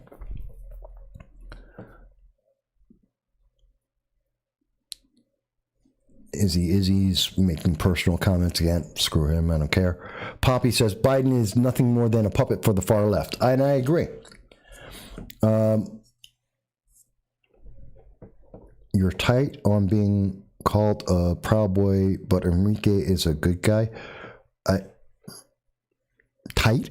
Okay, it's obviously you're young. Just from the language that you use. Yeah, whatever. So Poppy says exactly. Tony says, I'm still taking odds on how long before Biden has an accident, if any type, before they install Harris and makes either Hillary or, yeah. Well, here's the thing.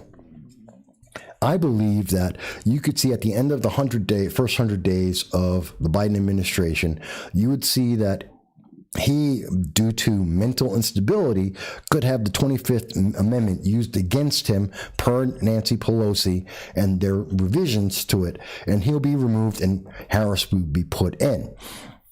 I strongly believe he would do that because that would allow the executive orders to get transitioned in. If Harris were to do it, there would be more complaints from more of the Democratic Party because Democrats don't like Harris. That's why she got less than 5% of the vote from Democrats themselves. They rejected her. They would reject her executive orders. But under Biden, who is, well, better received by Democrats, they're more willing to accept these executive orders without questioning why there was 42 of them, why they are so all-encompassing, and the fact that they are negatively impacting American citizens. Again, going back to the insulin and EpiPen as one example, there are several others. So that's why he's doing all the executive orders, and you won't see Harris do them because she can't get away with it. He can. Now, taking that into account, there's also another aspect. Now, I would say once he's done with that in the first 100 days, he's going to be removed because he's not mentally fit. But a friend of mine, Larry Sharp, has mentioned that he believes it won't be until year 2. The reason for that is if Kamala Harris comes in at the year 2 mark, that allows her to have run 2 more times for president, giving her a total term of 10 years. And Democratic policy, they would want 10 years with a Harris in control rather than just having 6 years because of the limit on how many times you can run for president. You can't go over the 8-year mark without having that one-time exception of the extra 2 years for taking over for a president. So Larry Sharp says he makes it 2 years. I say he makes it 90 days. We'll see. Let's see. I don't know who these Izzy and Monster Hunter people are. They're just talking. I don't know. Dow mentions the Proud Boys were made. Okay, we're still talking about the Proud Boys? Really? I don't care. Because really, it's not relevant to what we're talking about here. It's really not relevant to the Biden administration and international policy and how that's affecting the American people. How going with the Biden, if Biden follows in the footsteps of the Obama administration, we have absolutely nothing. Let me make it real clear for you. Again, this comes from the Federal Reserve Bank of St. Louis. And what you're seeing here, this is the percent of people who are in poverty in the United States. This is the Obama administration. We saw that Obama put more people into poverty throughout his entire time in elected office. This is, and by the way, you see where it is in 2017? That's the normal line. I'll go back. Here's 2000. This is the Obama administration. That's the norm. That's the trend line. This is the trend. And we should be, under Obama, he skyrocketed the amount of people who are in poverty. And guess what? We're going to see that number go up again because we're seeing Biden follow Obama in his economic policy, which is bad for America. Oh, and as I think news is reporting right now that BLM and Antifa are marching through Washington, D.C. right now, chanting, "Burn it down." I believe it's being reported now. I don't know if that was today or yesterday that they were running through D.C. doing that. Meanwhile, we're hearing Alexandria Ocasio-Cortez talk about how we need to have a fence, and Nancy Pelosi saying we need to put a fence around the Capitol because they're afraid of the right. Meanwhile, the people who are saying burn it down happens to be the left. Priorities are on the wrong places, folks. They're really on the wrong places. They're focusing on the wrong thing. And what they are focusing on does not help America. You know, there's an issue facing the Supreme Court that they're looking to pack the courts with. And there's an issue of the Fourth Amendment that is incredible right now. I don't think a lot of people heard about this. This came out in Forbes, that there's a threat to our Fourth Amendment rights right now. We're giving the police more power than they should have so that they can literally, under the Biden administration, that they don't want you to have a firearm, that you having a firearm is a threat. That is what H.R. 127 identifies. If you have a firearm, you are a threat. If you happen to be on the right, you are a threat. And because of those two things, according to what's being discussed in the SCOTUS Supreme Court at this time, they're going to be deciding whether or not those two reasons, that you are on the right and you own a firearm, therefore you are a threat under the Biden definition, and therefore the police can come into your home and take your property and arrest you and punish you. This is basically an extension of the red flag laws on steroids. It's the same argument. And by the way, you can read this article. This link will be in the description below, and that'll let you see it. It's the Supreme Court will decide whether police can enter a home to seize guns without a warrant, which is an extension of the red flag laws. But they're, as I have been saying for years, they're looking to make it even worse. Whereas with the red flag laws, you could have almost anyone. You could have a temporary badminton coach that could authorize the police to go into your home and take your property and take your kids away. Now they're saying, oh, well, the police can do it too. And this time, they don't need a reason other than you own the firearm. That's all the reason they need. You could one day maybe be dangerous because you're on the right, and therefore the right is evil and they are dangerous. Therefore, we have to take away your firearms, which also means that they have to take away your kids. Because if your home is so dangerous, they have to take away your firearms, then it's too dangerous for your kids to be there. Check with any state's Child Protective Services division, and they all have the same statute. If your home is so dangerous that your constitutional rights have to be taken away, then that home is too dangerous for the children to be there, and therefore they are going to take your children as well as your firearms, and you're going to have to fight to get both without ever committing a crime. That's what this is talking about. That's the red flag laws. That's what's being decided right now in the Supreme Court. And you're not hearing this in the news media. Gee, I wonder why. Even as we see BLM and Antifa are running through Washington, D.C. saying they got to burn things down unless people start doing what they want. Yeah, that's terrifying to me, folks.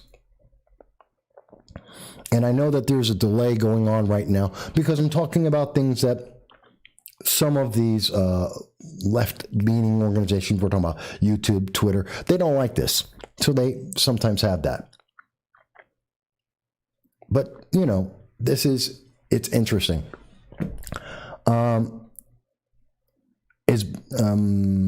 Monster Hunter asks us from the left, is Breitbart a real news source or a 8-wing schlock? Really? Actually, it is a known fact that Breitbart is a news agency. Whether or not you like them is an entirely different thing. I don't like CNN either. They are a news agency. How credible are they is a question, well, based on what's the credibility of the reporting. We know for a fact CNN has been proven repeatedly to be a failure in its reporting. We know MSNBC and the New York Times have been failures. Matter of fact, the New York Times just recently announced that one of their people, one of their writers, was being paid to write for, I believe it was North Korea.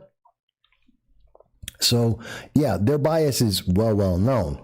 So you don't like what some organizations write about. You don't have to. That doesn't mean they're not credible. It just means you don't like it. Biden foreign, Dow mentions the foreign, and by the way, I generally haven't been showing that. I don't know what you think. I'm going to international news, so I don't know what you're talking about. Dow mentions the Biden foreign actions are so far are going to return our economy to a full-service economy with little to no manufacturing, with mostly entry-level jobs. And I cannot stress enough that that is a problem. That is a massive problem. We absolutely need to focus on our services. I just did an article on this, a video review. We need to focus on our kids. We need to focus them into electricians, plumbers, machinists. It is absolutely essential for our nation to get these skilled labor jobs done. They pay up to $90 an hour. We are absolutely in a dearth of these positions. We are desperate for them, and it continues like we are right now. Within 7 years, we are going to be in such a big deficit that the infrastructure of the nation will start to break down. And we're going to have to import these people from across the world, and it's going to cost its arms and legs, and it's going to be a national security issue. We need to get, I was talking about apprenticeships. We need to get that going. And right now, there's a bill 447, HR 447, is about apprenticeships. And the problem is they're trying to get more government involved rather than just give the apprenticeships and the money and the grants to the businesses directly. And that's a problem. Yeah, I want them to go to trade school, Tony. I want them to go to trade school. And it's HR 447. I just did this 2 days ago.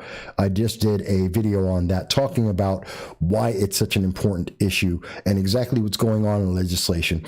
And we're seeing that many of the Democrats are looking to increase the amount of government in the process. And as we know, every time government is involved, we see less and less effectiveness. You want this to be effective, do what we already have in place at this moment. The government, the United States government, is directly funding grants that are directly with businesses right now. And those businesses are bringing in more. Actually, they brought in more kids, more people into the enrollment for apprenticeships to learn to be machinists, electricians, plumbers, the things that we need for the future for America. They did more in 1 year than we have seen in the last 15. There's well over double the last decade at this 1 year. In 2019, which is the last time there was data recorded, than in the decade beforehand. So that's what we need to do. But instead, we're hearing that HR 447, Democrats are suggesting, no, let's get more government in the way, put the government in the middle of that whole process so that they can screw it up like they screw up everything, which is terrifying. Tony mentioned that it's not a race issue, it's an ideology. Oh, the BLM thing? Yeah. I'm not talking about race, I'm talking about everything else.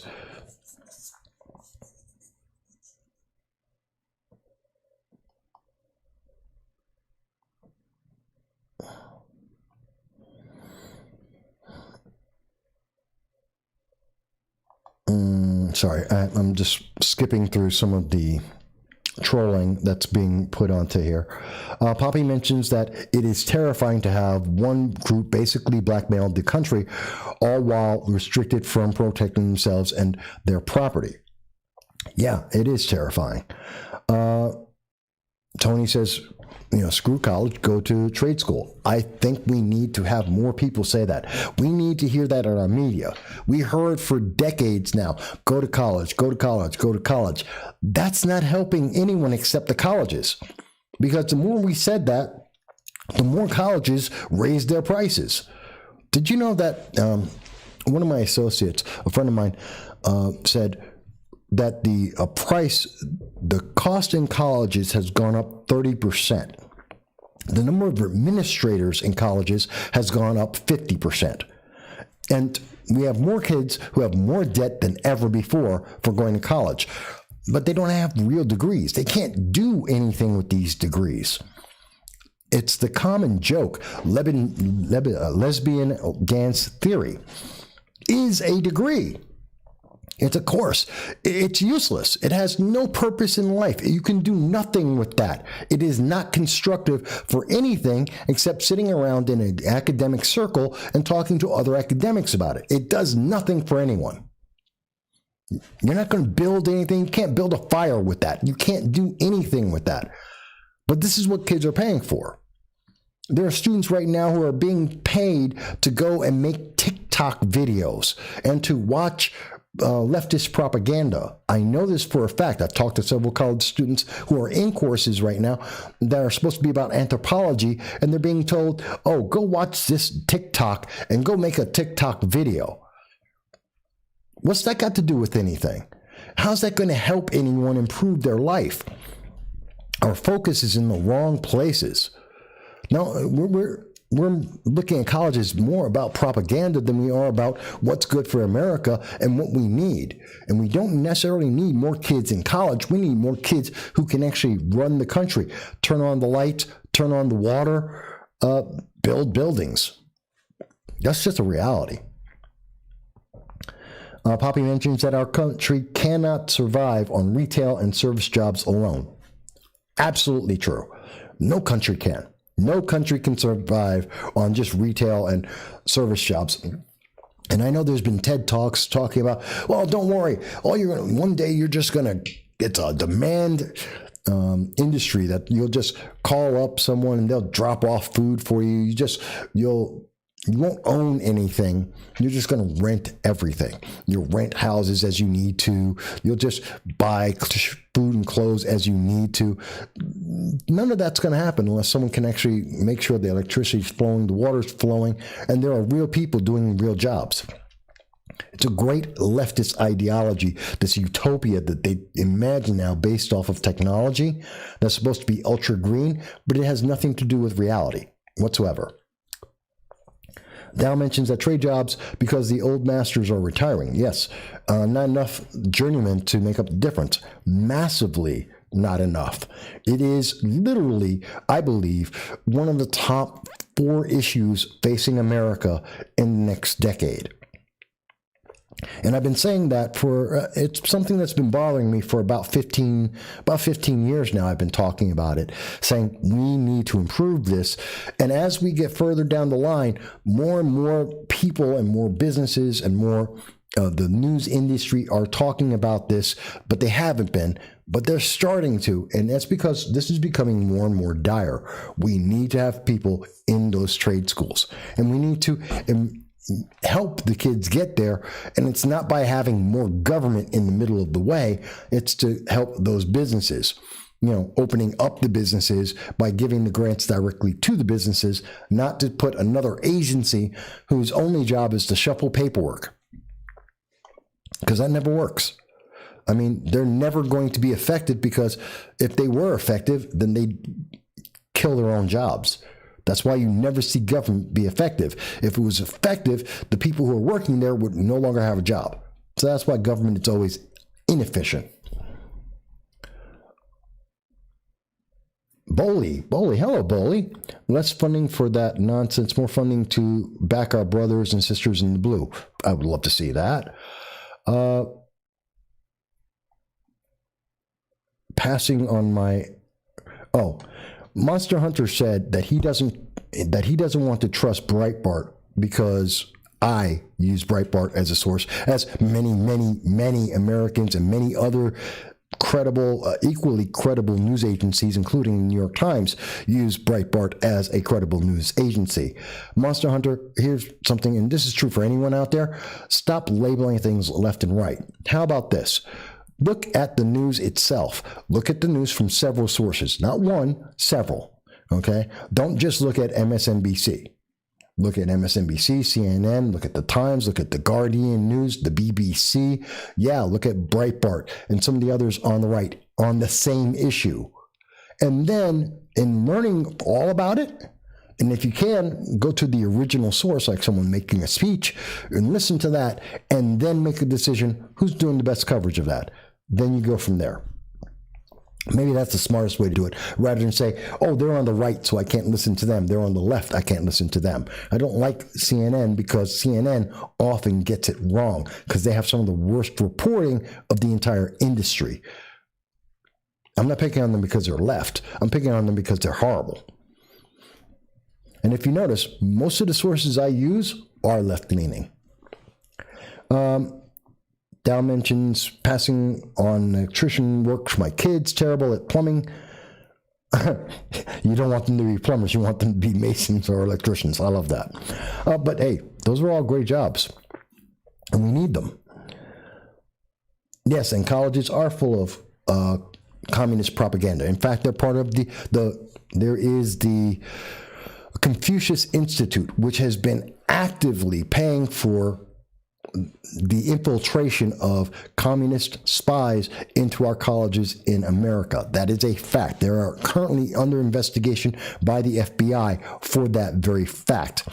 They were part, or it is believed, let me say it this way, it is believed that they were part of the reason why Representative Swalwell went to the University of Maryland, and that was the actual very first place that the Confucius Institute went to. That was the first college they went to where they were bringing in their communist spies into America and influencing both the teaching staff as well as the students.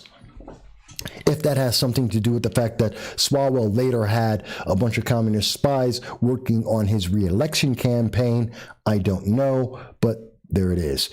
He was introduced to that, and that's what the Confucius Institute does. And I've done stories on that as well. Regulation is a lot of expansion in the trades. Yeah, regulations do limit too much of what we can do in the trades and in college in general. No, it's in Monster Hunter. No, it's not like there is no difference between democratic socialism and communism. That's just silly.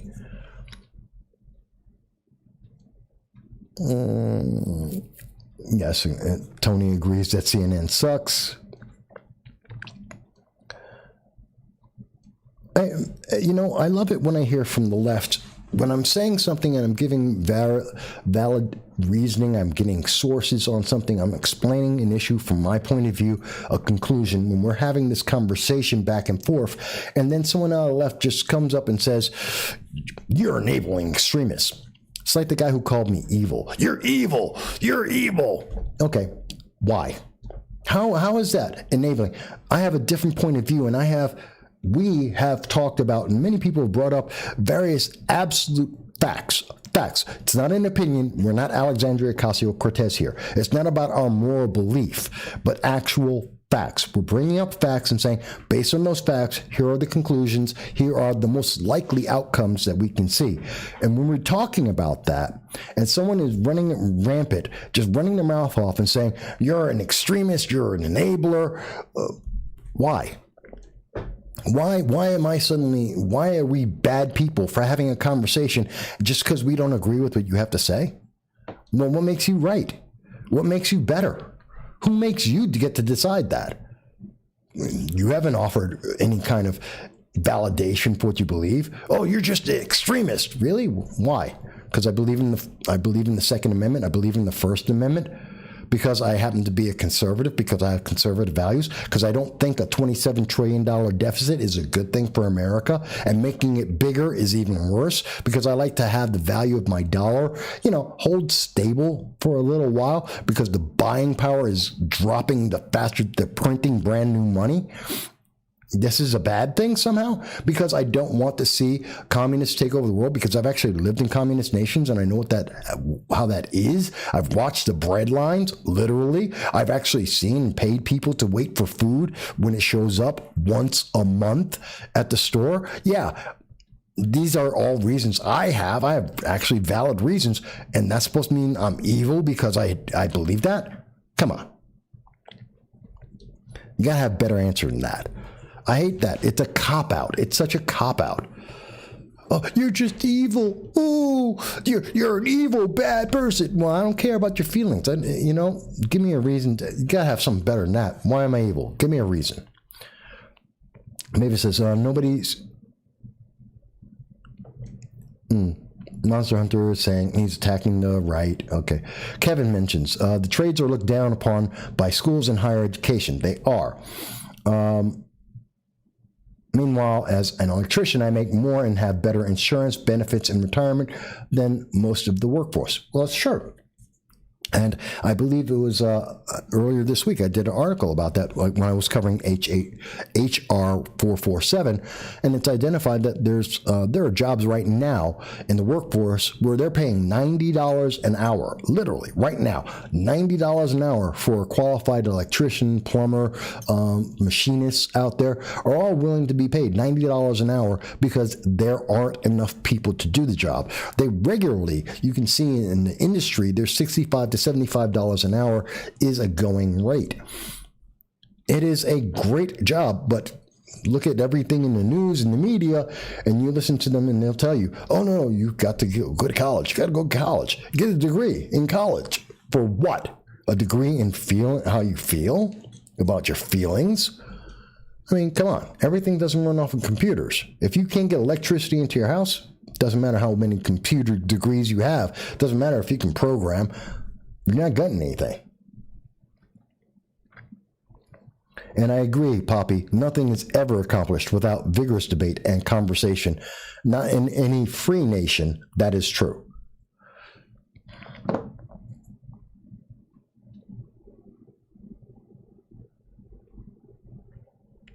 And people are talking about BLM and denying that BLM... And actually, Mavis, BLM did $2 billion of damage in Minneapolis, as opposed to, for that city alone, not counting Atlanta, Austin, New York City, Rochester, Portland, the rest of the country as well. So just for the right number. The damage cost in the Capitol building, it was about $50 million, last that I saw. Versus how many billion? So, what? So let's see.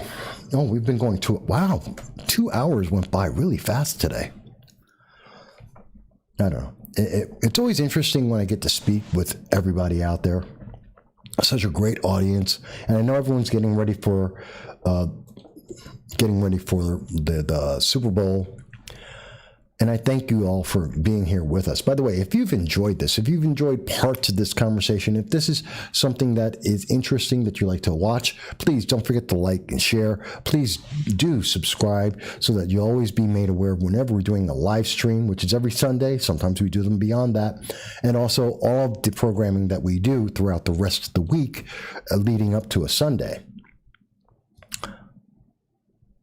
And because, we believe in free speech, and we can't really have free speech to actually have a conversation. And I don't mind, even when people are trolls, I want to have the conversation, both to show other people where there are failures in the conversation, and also to make sure that I know what I'm talking about, and to make sure that we can try and get to the best answer. Because sometimes other people have better ideas, and that's a good thing. It's not a bad thing. It's a good thing when we're talking about our government, when we're talking about our nation, when we're talking about the lives of everyone in America. The more we can have a conversation, the better we can move our country forward. And we need more of our elected officials to realize that. We need less education or re-education camps like Alexandria Ocasio-Cortez wants to have, forcing people to think like she feels. And we need more people to have, the Second Amendment, the First Amendment, our rights and freedoms, the pursuit of happiness, liberty, because that's what got our nation to where we are today. That's what I believe. Tony says, screw the Super Bowl. Well, I like the Super Bowl. We're going to be finishing up in a couple of minutes here. And I know that some of the internet is lagging behind us. But I want to thank you guys again. I love that you've been here. And I know today I may sound a little weird. Again, just had some surgery, so I'm still recovering from that. So I thank you for being patient with us as we go through our recovery. We want to thank Mary and Roy again for what they helped us so that we have the power to be able to speak with you without interruption. I want to thank everybody who's in the comments that have been speaking and interacting with us as we go through all the various issues today. You guys are great. Dal, Mavis, Tony Z, Lee, I love you there, Lee. Kevin, Poppy, I love hearing from you guys all the time. And I hope that, and keep in mind, you can always see the links to everything that we've spoken about so that you can review this for yourself in your own leisure time to see what we were talking about and to have your own understanding of it. Folks, I got to take a break, and I look forward to seeing you every Sunday at 2:30 p.m. Eastern Standard Time. I thank you, and I want you to have a great, safe day. Be careful, especially around halftime, because most people are going to be leaving bars around then. So be very careful on the roads today. I know it's snowing in a lot of places, so I hope everyone's going to be all right. Michael, thank you for asking. I hope to be I'm feeling better day by day, so thank you for asking, and I do appreciate that.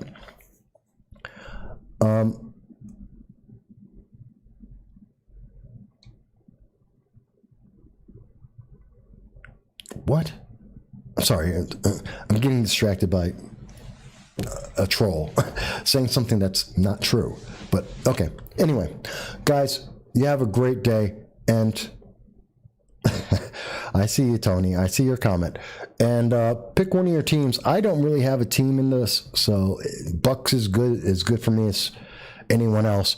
But I want you guys to have a great day. And we're going to talk to you next week, 2:30 live with you, because that's what we always love to do. Thank you.